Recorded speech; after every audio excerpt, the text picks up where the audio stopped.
देखो, अपन ने पिछले लेक्चर में बात किया था टू ब्लॉक सिस्टम के बारे में। इसमें एक स्पेशल सवाल लेते हैं जिसमें हम एक्सेलरेशन पता करेंगे। एक स्मूथ इंक्लाइंड प्लेन है, ये जो सरफेस है ना ये स्मूथ है और इंक्लाइंड है, एंगल ऑफ इंक्लिनेशन 37 डिग्री है। मान लो एक सवाल लेता हूँ मैं जिसमें एक ब्लॉक है 2 kg का और उसके बिल्कुल साथ में रखा हुआ है दूसरा ब्लॉक 3 kg का। आपसे पूछा गया कि बताइए इस ब्लॉक का एक्सेलरेशन क्या होगा या कॉमन एक्सेलरेशन क्या होगा। Acceleration of the block, acceleration of the block, acceleration of the block placed on smooth inclined plane, smooth inclined plane, inclined plane। ये है क्वेश्चन आपके पास। अगर आप चाहते हो तो वीडियो पॉज करके इस सवाल को सॉल्व कर सकते हो। तो चलिए इसको सॉल्व करने की कोशिश करते हैं।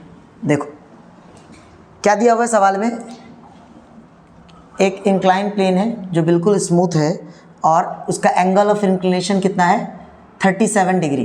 कितना एंगल है 37 डिग्री। ओके, आपसे पूछा जा रहा है इसका एक्सेलरेशन क्या होगा।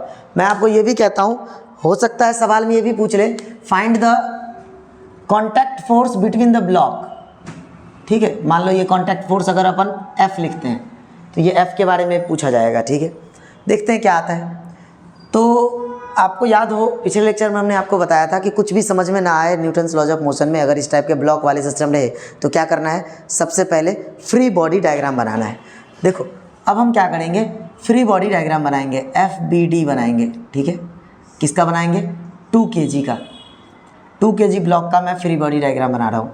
ये है अपने पास, एक काम करते हैं 2 kg ब्लॉक है, ये लो, ये रहा अपने पास 2 kg ब्लॉक, 2 kg का ब्लॉक। इसके ऊपर सबसे पहले देखो क्या होगा, तुम बोलोगे सर ये कॉन्टैक्ट फोर्स एक नॉर्मल रिएक्शन लगेगा। इसके अलावा सर अगर ये एंगल कुछ इंक्लिनेशन है तो एक mg इधर की तरफ लगेगा, नीचे की तरफ वर्टिकली डाउनवर्ड। और मैंने आपको बताया था ये भी एंगल थीटा ही हो जाता है, ये एंगल अगर थीटा है तो ये भी एंगल थीटा होगा। यहाँ थीटा अपने पास 37 डिग्री दिया हुआ है। ठीक है, तो mg का एक कंपोनेंट ये आएगा mg cos थीटा और एक कंपोनेंट आएगा mg sin थीटा। यहाँ तक क्लियर है? ठीक, समझ में आया यहाँ तक? तो 2 kg के लिए हम क्या लिख सकते हैं, normal reaction mg cos theta के बराबर, mg cos थीटा मतलब cos 37 डिग्री के बराबर। यहाँ तक समझ में आया? इसके अलावा तुम बोलोगे कि सर ये 3 kg वाला ब्लॉक भी इसके ऊपर एक फोर्स लगा रहा है, मैंने कहा ये स्मॉल f लगा रहा है। ठीक है, यहाँ तक समझे? अच्छा, इन दोनों ब्लॉक की टेंडेंसी किधर की तरफ मोशन की है, डाउनवर्ड, नीचे की तरफ मूव करने की टेंडेंसी है।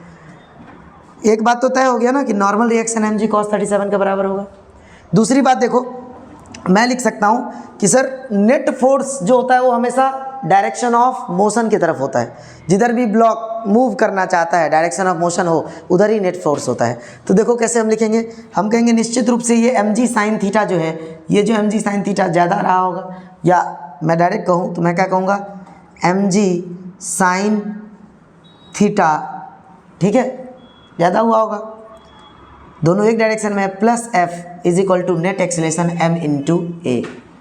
अब इसकी वैल्यू अगर मैं पुट करूँ तो ये तो 2 kg का ब्लॉक है, 2 इंटू जी की वैल्यू मैंने 10 लिख दिया, साइन 37 डिग्री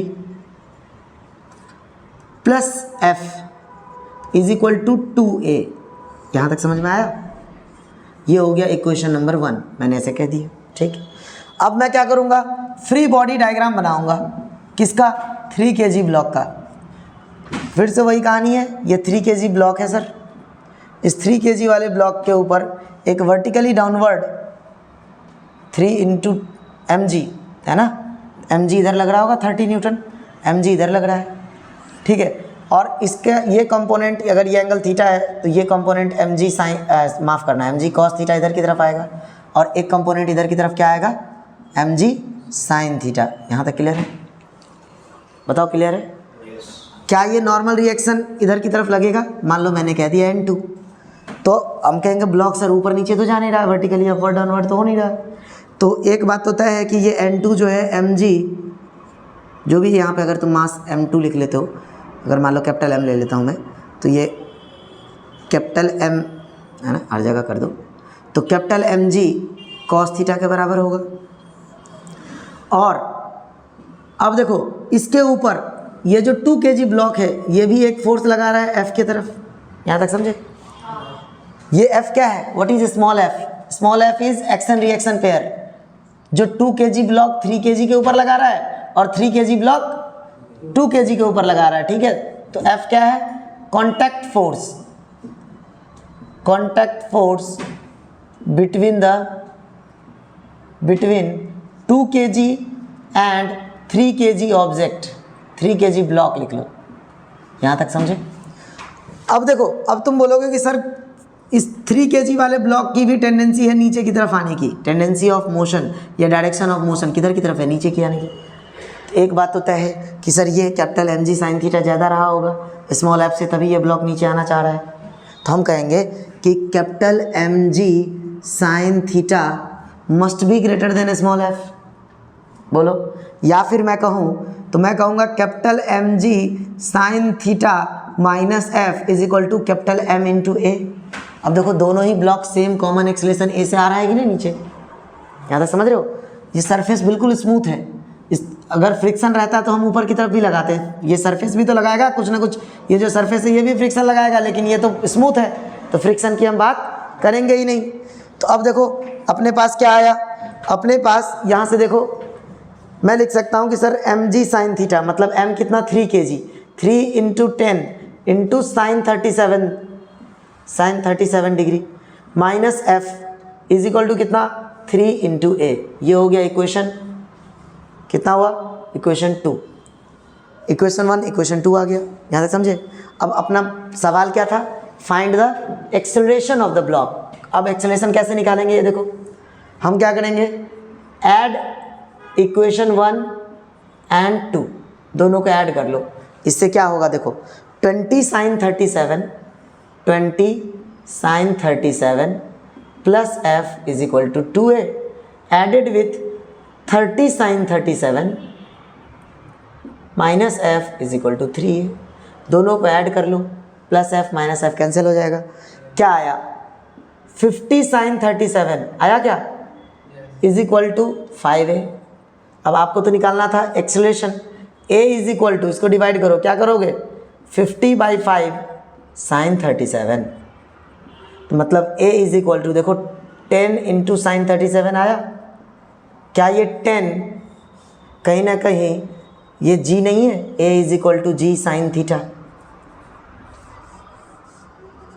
यही चीज़ तो हमने पढ़ा था कि जब कोई ब्लॉक स्मूथ इंक्लाइंड प्लेन पर रहे तो चाहे वो कितना भी ब्लॉक हो जाए, 2 ब्लॉक हो 5 ब्लॉक हो, लेकिन एक्सेलरेशन उसका हमेशा, अब इधर देखो कोई भी ब्लॉक स्मूथ इंक्लाइंड प्लेन पर है तो उस ब्लॉक का मास कुछ भी हो, है ना, कैपिटल एम हो स्मॉल एम हो कुछ भी मास हो, अगर ये स्मूथ इंक्लाइंड प्लेन पर है जिसमें एंगल ऑफ इंक्लिनेशन या जिसका एंगल ऑफ इंक्लिनेशन थीटा हो, तो स्मूथ इंक्लाइंड प्लेन पर हमने एक्सेलरेशन पढ़ा था a is equal to g sine theta, याद है क्या, समझ में आया। इस सवाल से अपन यही प्रूफ किए। अब अगर आपसे पूछे कि बताओ भाई F1 F2 क्या होगा, तुम बोलोगे सर F1, अब देखो इसकी बात करें तो F1 और F2 की वैल्यू जो होगा वो नेट F कितना हो जाएगा 0। F निकालने की कोशिश करो क्या होगा, तुम बोलोगे सर देखो 30 साइन 37 माइनस F की वैल्यू क्या लिखोगे तुम, दोनों में से अगर तुम F निकालो, इसको इधर लेके जाते हैं, ठीक है। यहाँ से अगर F पूछेगा तो देखो इस इक्वेशन से कैसे निकालते हैं, हम क्या लिखेंगे F is equal to 30 sine 37 minus 3a, बोलो हाँ या ना। इस 3a को हमने इधर ले आया और इस माइनस एफ को इधर लेके गए तो प्लस एफ हो गया। अब तुमसे अगर पूछे कि बताओ भाई ये कॉन्टैक्ट फोर्स दोनों के बीच में 2 kg और 3 kg के बीच में क्या लग रहा है, तो हम कैसे निकालेंगे, F is equal to 30 sine 37 minus a is equal to इस देखो 30 साइन 37 माइनस 3 इंटू ए की वैल्यू कितना है 10 साइन 37 है कि नहीं। इसकी वैल्यू देखो ये टोटल 0 नहीं हो जाएगा, 30 साइन 7 इसकी वैल्यू 0। तो हम ये कह देंगे कि स्मूथ इंक्लाइंड प्लेन में दोनों ब्लॉक के बीच में कॉन्टैक्ट फोर्स हमेशा 0 होता है, और चाहे वो एक ब्लॉक हो चाहे 2 ब्लॉक हो या इसके ऊपर कितना भी ब्लॉक हो, ठीक है। एक्सेलरेशन किस बात पे डिपेंड करता है? एक्सेलरेशन सिर्फ एंगल ऑफ इंक्लिनेशन और जी पे डिपेंड करता है। A is equal to g sine theta. बताओ यहाँ तक समझे? क्लियर है? अब हम अगले लेक्चर में बात करेंगे टू ब्लॉक सिस्टम के मोशन के बारे में, ठीक है। Motion of two block system connected with string या बाकी और चीज़ें, है ना। चलिए आज के लिए इतना ही।